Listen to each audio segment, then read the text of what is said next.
नमस्कार। आज हम विटामिन डी पर बात करेंगे। हमारे पास कुछ नोट्स हैं और एक काफी डिटेल्ड डायग्राम भी है। हाँ, इसमें काफी कुछ दिख रहा है। तो आज का मकसद है समझना कि विटामिन डी भाई शरीर में करता क्या है, आता कहाँ से है और हाँ, कम हो जाए या ज्यादा तो क्या होता है? बिल्कुल। तो चलिए इस गुत्थी को थोड़ा सुलझाते हैं। शुरू करें। हाँ, सबसे पहले इसके प्रकार।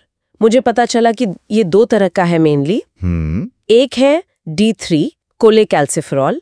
ये तो हमारी स्किन बनाती है धूप में। हाँ, और मछली दूध वगैरह से भी मिलता है। सही। और दूसरा है D2 एर्गोकैल्सिफेरॉल। ये पौधों से आता है। पौधे, फंगस, यीस्ट। हाँ, अच्छा, तो ये D2 और D3 क्या ये शरीर में जाते ही काम पर लग जाते हैं या इन्हें बदलना पड़ता है? नहीं, सीधे नहीं। बिल्कुल सही सवाल है। इन्हें बदलना पड़ता है। अच्छा। हाँ, पहले ये दोनों जाते हैं लिवर में। ओके। वहां ये बदलते हैं 25 हाइड्रोक्सी विटामिन D3 में, मतलब 25 OHD3। ये समझिए स्टोर्ड फॉर्म है, जमा किया हुआ रूप। अच्छा, स्टोर्ड फॉर्म। फिर जब शरीर को जरूरत होती है ना, तो किडनी इसे बदलती है असली काम करने वाले रूप में, एक्टिव फॉर्म में। हाँ, 125 डाइहाइड्रोक्सी विटामिन D3, कैल्सिट्रियोल कहते हैं इसे। Calcitriol, okay. यही है वो हीरो जो सारे काम करता है। वाह, मतलब 2 स्टेप प्रोसेस है। लिवर में स्टोर, फिर किडनी में एक्टिवेट। तो ये एक्टिव रूप, ये कैल्सिट्रियोल करता क्या है आखिर? हाँ, यहीं पर बात इंटरेस्टिंग हो जाती है। देखिए, इसका सबसे बड़ा, सबसे जरूरी काम है हमारी आंतों से कैल्शियम सोखना। Calcium, okay. और फॉस्फेट भी, Ca2+ और PO4 3-। अच्छा, दोनों को? हाँ, और ये दोनों क्यों जरूरी है? सीधी सी बात है, हड्डियां। हमारी हड्डियों की मजबूती इन्हीं पर टिकी है। विटामिन डी का लेवल अगर ठीक ठाक हो तो ये हड्डियों में मिनरल, मतलब खनिज, जमा करने में मदद करता है। मिनरलाइजेशन। बिल्कुल। लेकिन अगर लेवल बहुत ज्यादा हो जाए ना, तो ये उल्टा काम करने लगता है। शरीर हड्डियों से ही कैल्शियम वापस खींचने लगता है। अरे, रिजॉर्प्शन कहते हैं उसे। अरे, मतलब ज्यादा भी ठीक नहीं, संतुलन बहुत जरूरी है। एकदम। लेकिन अगर ये जरूरी लेवल ना बन पाए तो, कमी हो जाए तो? अक्सर सुनते हैं हम विटामिन डी डेफिशिएंसी के बारे में। हाँ, और ये आम है। इसके नतीजे भी गंभीर हो सकते हैं। जैसे? बच्चों में इसकी कमी से होती है रिकेट्स नाम की बीमारी। हड्डियां कमजोर, टेढ़ी मेढ़ी हो जाती हैं। वो डायग्राम में दिखाया है ना, चित्रे में, वो पैर मुड़े हुए से, बो लेग्स। हाँ, बिल्कुल वही, बो लेग्स।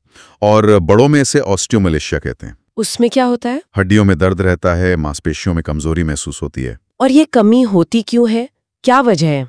कई वजह हो सकती हैं, जैसे खाना ठीक से पच ना रहा हो, मतलब माल एब्जॉर्प्शन। ओके। या फिर धूप कम मिल रही हो, आजकल तो ये बहुत आम है। हाँ, ये तो है। डाइट में विटामिन डी कम हो, या फिर किडनी या लिवर की कोई पुरानी दिक्कत हो, क्योंकि वहीं तो ये एक्टिवेट होता है। सही बात है। इसीलिए शायद जो बच्चे सिर्फ माँ का दूध पीते हैं, हाँ, उन्हें अलग से विटामिन डी ड्रॉप्स देते हैं। हाँ, बिल्कुल। और जिनकी त्वचा का रंग गहरा होता है या जो बच्चे समय से पहले पैदा होते हैं, उनमें भी कमी का खतरा ज्यादा होता है।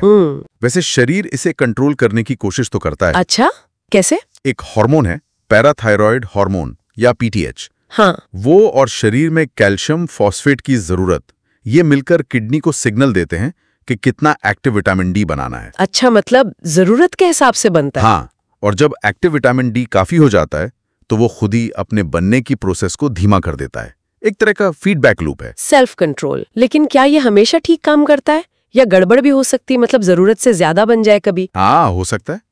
अगर विटामिन डी बहुत ज्यादा हो जाए तो खून में कैल्शियम का लेवल खतरनाक रूप से बढ़ सकता है। उसे क्या कहते हैं? हाइपरकैल्सीमिया। और पेशाब में भी कैल्शियम ज्यादा जाने लगता है, हाइपरकैल्सीयूरिया। इसके लक्षण क्या होते हैं? भूख मर जाना, कंफ्यूजन होना, ये सब हो सकता है। तो ये दिखाता है कि भाई ना कम अच्छा है ना ज्यादा, बैलेंस ही सही है। तो कुल मिला के समझ ये आया कि विटामिन डी हड्डियों के लिए और शरीर में कैल्शियम का बैलेंस बनाए रखने के लिए बहुत ही ज्यादा जरूरी है। बिल्कुल। हमने देखा ये बनता कैसे है, काम कैसे करता है, शरीर कैसे इसे कंट्रोल में रखता है, और कमी हो या ज्यादा हो, दोनों में ही दिक्कतें हैं। सही कहा। ये स्रोत हमें इसके बायोकेमिकल पहलुओं के बारे में काफी अच्छी जानकारी देते हैं। पर एक बात सोचने वाली है। क्या? हमने देखा कि इसके स्रोत अलग अलग हैं। धूप है, खाना है, फिर शरीर इसे एक्टिवेट करता है। तो ये सब देखते हुए हमारी जो आजकल की लाइफस्टाइल है या हम दुनिया के किस हिस्से में रहते हैं, हाँ, ये सब बातें हमारे विटामिन डी लेवल पर कैसे असर डालती होंगी। मतलब सिर्फ धूप कम मिलना तो एक बात है, पर क्या शहरीकरण और इंडोर लाइफस्टाइल का कोई और गहरा असर भी है जिसके बारे में हमने अभी बात नहीं की? ये सोचने वाली बात